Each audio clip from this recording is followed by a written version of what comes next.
আপনারা কি জানেন প্রধানমন্ত্রী শেখ হাসিনাকে 5 ভাবে হত্যা করার প্ল্যান ছিল 5ই আগস্টে। আপনারা যে পালিয়ে যাওয়ার ভিডিওটা দেখেন না, এই পালিয়ে যাওয়ার ভিডিওটা কে ভিডিও করেছে বলেন তো? এটা ভিডিও করেছে আসিফ নজরুলের ভাড়া করা স্নাইপার, যে কিনা এসএসএফ এর চাপে ওই সময় শেখ হাসিনাকে গুলি করতে পারেনি। কিন্তু পরিস্থিতি এতটাই ঘোলাটে ছিল, সে ওটা ভিডিও করে রেখেছে এবং আসিফ নজরুলের পরামর্শে শেখ হাসিনার মানহানি করার জন্য সেই ভিডিও ইন্টারনেটে ভাইরাল করে দেয়। হ্যাঁ, আজকে এই টপিক নিয়ে কথা বলবো যে শেখ হাসিনাকে কোন কোন পদ্ধতিতে এই শত্রুপক্ষ মারতে চেয়েছিল। দেখেন, আজকে যে কথাগুলো বলবো আপনাদেরকে, সেই কথাগুলো গোয়েন্দা সংস্থার কাছে অলরেডি আছে। এই কথাগুলো হজম করতে অনেকের কষ্ট হবে, কিন্তু এটাই বাস্তবতা। 5ই আগস্টের সময় যদি কোনো কারণে প্রধানমন্ত্রী নিরাপত্তা সংশ্লিষ্ট কোনো বহিঃসূত্রের সহযোগিতা না পেত, আমি শত্রু বলছি না, কিন্তু সূত্র বলছি, স্টেট টু স্টেট ডিপ্লোমেসির অংশ হিসেবে বহিঃসূত্রের কোনো সহযোগিতা যদি না পেত, তাহলে শেখ হাসিনাকে গাদ্দাফির মতো মারা হতো। হ্যাঁ, শেখ হাসিনাকে গাদ্দাফির মতো মেরে তাকে বিবস্ত্র করে সেই ভিডিও ধারণ করে ইন্টারনেটে ছাড়ার পরিকল্পনা দিয়েছিল জামাত বিএনপির গোষ্ঠী। এটা ছিল 5 ভাবে মারার একটা। কোনো কারণে শেখ হাসিনাকে বাংলাদেশ থেকে নিরাপত্তার স্বার্থে অন্য দেশে আশ্রয়ের বন্দোবস্ত করা না হতো, তাহলে শেখ হাসিনাকে গণভবনেই মেরে দিয়ে গণভবনেই মাটি চাপা দিয়ে দেওয়া হতো শেখ হাসিনা এবং শেখ রেহানাকে। হ্যাঁ, এটা আমার কথা না, বিশ্বের অনেক গোয়েন্দা সংস্থা আছেন যারা বাংলাদেশে কাজ করছেন, তারা যদি এই ভিডিওটা দেখেন, তারা তাদের রিপোর্টের সাথে হয়তো মিল পাবেন। সুতরাং এখানে লুকো চাপানোর কিছু নাই। জামাত এবং সেনাবাহিনীর এই পরামর্শ ছিল যে যদি কোনো কারণে বিএনপির সাথে আতাত করে এই জিনিসটা সম্পন্ন করতে না পারে, তাহলে জামাত এবং সেনাবাহিনী মিলে গণভবনে তাকে কবর দিবে। আরেকটা বিষয় হচ্ছে আমেরিকা চেয়েছিল শেখ হাসিনাকে সাদ্দামের মতো করে জুডিশিয়াল কিলিং করে হত্যা করতে, যে প্রথমে তাকে আইনের কাস্টডিতে নেওয়া হবে, গ্রেফতার করা হবে, দেন তাকে বিচারের মাধ্যমে, বিচার প্রক্রিয়ার মাধ্যমে সাদ্দামকে যেভাবে মারা হয়েছিল ঠিক সেভাবে মারা হবে। এই ছিল আমেরিকা এবং ইউনুস গংদের প্রস্তাবনা। পরবর্তীতে বিএনপি এবং জামাত মিলে একটা প্রস্তাবনা দিয়েছিল, এভাবে না, গাদ্দাফির মতো করে তাকে পাবলিকের মাধ্যমে আগে পেটানো হবে, বিবস্ত্র করা হবে, তারপরে তাকে উলঙ্গ করে ভিডিও করে সেই ভিডিও অনলাইনে ইন্টারনেটে ছাড়া হবে। এটা ছিল জামাত এবং বিএনপির প্রস্তাব। কিন্তু এটা পারে নাই আমাদের দেশেরই। আবার অন্যান্য সব সেনাবাহিনী তো আর খারাপ না, কিছু কিছু ভালো সেনাবাহিনীও তো আছে আমাদের দেশে। সেনাবাহিনীর ঊর্ধ্বতন কর্মকর্তাদের মধ্যে একটা অংশ কিন্তু এই জিনিসটা বাধা দেয়, এবং ওই দিন গণভবনে এসএসএফ সর্বোচ্চ ভূমিকা রেখেছিল শেখ হাসিনা এবং শেখ রেহানাকে রক্ষা করার ক্ষেত্রে। কারণ স্পেশাল সিকিউরিটি ফোর্সের কিন্তু দায়িত্ব রানিং প্রধানমন্ত্রীকে যেভাবেই হোক সেফটি এবং সিকিউরিটি দেওয়া, এবং তারই অংশ হিসেবে স্নাইপারকে আইডেন্টিফাই করতে পেরেছিল, এবং স্নাইপারকে আইডেন্টিফাই করে তারা কিন্তু তাদের জিম্মায় নিয়েছিল। যদিও পরিস্থিতি খারাপ ছিল, তাই তাকে মারধর করে নাই কিংবা তাকে চাপে রাখতে পারে নাই। সেনাবাহিনীর একটা অংশই তো কোনো না কোনো ভাবে আতাত করে এই স্নাইপারকে গণভবনে ঢুকিয়েছিল, তাই তো? এবং সেটাই হয়েছে। এবং পরবর্তীতে যখন দেখলো এই 3টা প্ল্যানের একটা প্ল্যানও কাজ করছে না, ইউনুস গংদের আমেরিকার প্রেসক্রিপশন অনুযায়ী একটা প্ল্যান, জামাত বিএনপির একটা প্ল্যান, জামাত সেনাবাহিনীর একটা প্ল্যান, এই 3টা প্ল্যান, আবার এই যে স্নাইপারের একটা প্ল্যান, 4 নম্বর প্ল্যান, কোনোটাই কাজ করলো। 5 নম্বরে কি আছে? যখন কোনোটাই হলো না, তার মানহানি করে দাও। তখন ওই স্নাইপারকে দিয়ে ওই ভিডিওটা করে, যে শেখ হাসিনা পালাচ্ছে, পালিয়ে যাচ্ছে, এই ভিডিওটা করে পরবর্তীতে 5 তারিখে ভাইরাল করা হয়, যেটা আপনারা মিডিয়ার বদৌলতে দেখেছেন অলরেডি ইন্টারনেটে ভাইরাল, যে শেখ হাসিনা প্লেনে উঠছে, হেলিকপ্টারে উঠছে এবং তাকে পৌঁছে দেওয়া হচ্ছে।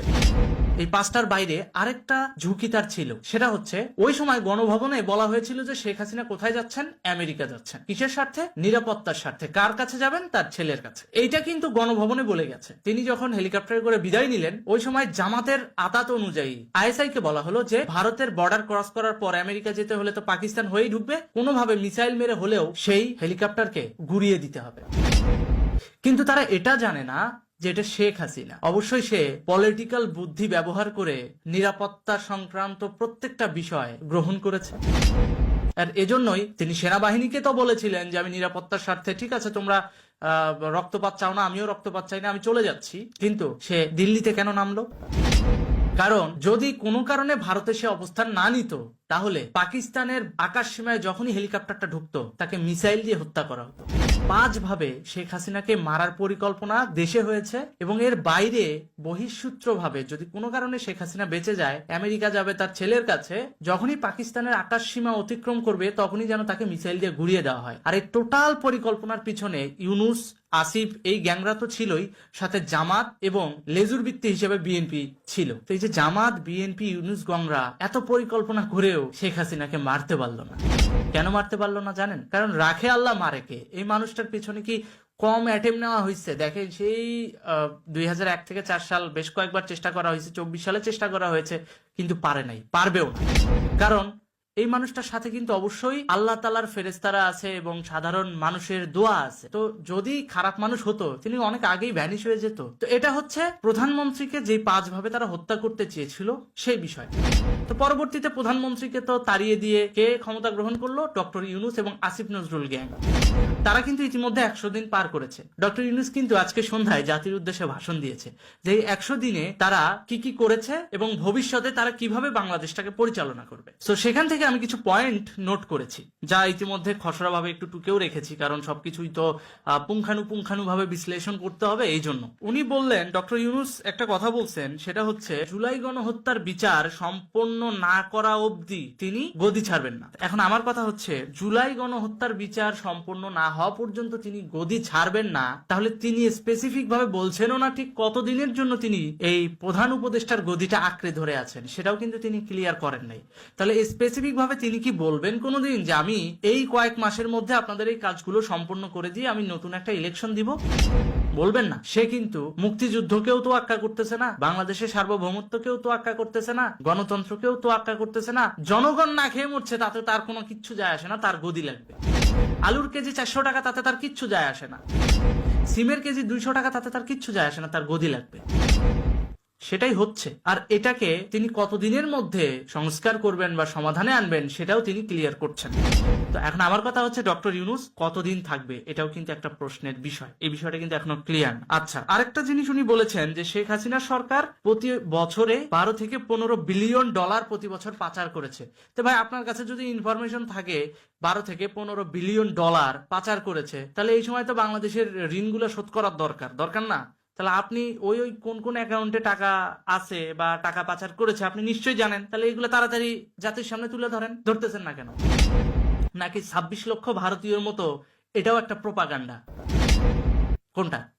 কারণ আসিফ নজরুল কিন্তু এখনো 26 লক্ষ ভারতীয়র হিসাব দেয় নাই। এটা কিন্তু জনগণ কিন্তু এখনো তার কাছে চাইছে। যখনই তাকে এটা বলা হয়, মানে সার্কাসের মতো বলে বসেন, আমি তো ওই সময় উপদেষ্টা ছিলাম না। তার মানে কি, উপদেষ্টা না থাকলে যা খুশি তা বলা যায় এবং সেটাকে বাক স্বাধীনতা হিসেবে চালিয়ে দেওয়া যায়?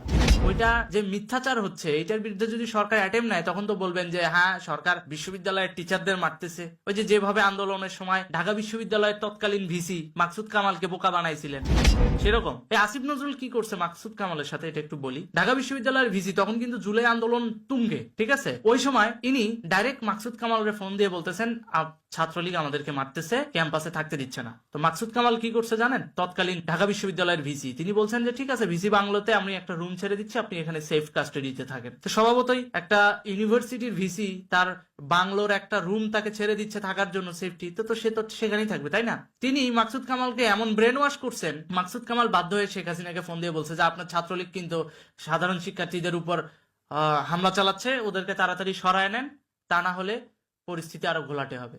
পরবর্তীতে শেখ হাসিনা কিন্তু ছাত্রলীগকে নির্দেশ দিয়েছে যে মারামারি করে কোনো সমাধান হবে না, রক্তপাত করে কোনো সমাধান আমি চাই না। ছাত্রলীগের ডিরেক্টলি বলেছে। বলার পর শেখ হাসিনা আন্দোলনে পরাজিত হয়ে চলেই গেল। চলে যাওয়ার পর সবার আগে কিন্তু ওই মাকসুদ কামালের লাথি দিয়ে সাইড করে দিছে এই আসিফ নজরুল। কেন? জামাত বিএনপির মনোনীত ভিসিকে ইউনিভার্সিটির ভিসি বানাইতে হবে, যাতে তার রাস্তাটা পরিষ্কার হয়। প্রথমে উপদেষ্টা খাবে, উপদেষ্টার পদ থেকে চলে যাওয়ার পর সে ঢাকা বিশ্ববিদ্যালয়ের ভিসি হয়ে খাবে একবার। প্ল্যানটা বুঝছেন? কারণ অন্তর্বর্তীকালীন সরকার তো অস্থায়ী সরকারটা খাবে, খাওয়ার পর সে ঢাকা বিশ্ববিদ্যালয়ের ভিসি হয়ে যাবে, সম্মানিত ব্যক্তি। তো এরকম সম্মানিত ব্যক্তির ইমেজওয়ালা পার্সন যখন মিথ্যাচার করে, তখন স্বভাবতই সাধারণ মানুষ কিন্তু কনফিউজড হয়ে পড়ে। আর সেটাই হয়েছে বিগত আন্দোলনে। আমি অবাক হয়ে যাই, আমি দেখেছি বিগত জুলাই থেকে সেপ্টেম্বর পর্যন্ত অনেক মান্যগণ্য ব্যক্তি, যাদেরকে আমি শ্রদ্ধা করতাম, সম্মান করতাম, সেই মানুষগুলো ওপেনলি মিথ্যাচার করতেছে, মিথ্যা বলতেছে। এই জিনিসগুলা একজন টিচারের ক্ষেত্রে কতটুকু মানানসই? ওই জন্যই এই আন্দোলনের ফলাফল কিন্তু টিচার সম্প্রদায়ের উপরেই পড়ছে। ওই যে একজন টিচার মিথ্যাচার করেছে এবং এইটার ফলাফল ভোগ করেছে হাজারো টিচার। অনেক টিচারকে ঘাড় ধরে পদত্যাগ করাইছে না? এটা কিন্তু আসিফ নজরুলের মতো শিক্ষকদের মিথ্যাচারের ফল। আল্লাহ পানিশমেন্ট দিয়েছে পুরো শ্রেণীটার উপর, শিক্ষক শ্রেণীটার উপর, কিন্তু ওই শিক্ষকরা কিন্তু নির্দোষ ছিল, দোষী কিন্তু ছিল এই আসিফ নজরুল। একে আল্লাহ তাআলা এখনো পর্যন্ত বাঁচিয়ে রাখছে কঠিন শিক্ষা দেবে বলে, কারণ 26 লক্ষ ভারতীয়ের হিসাব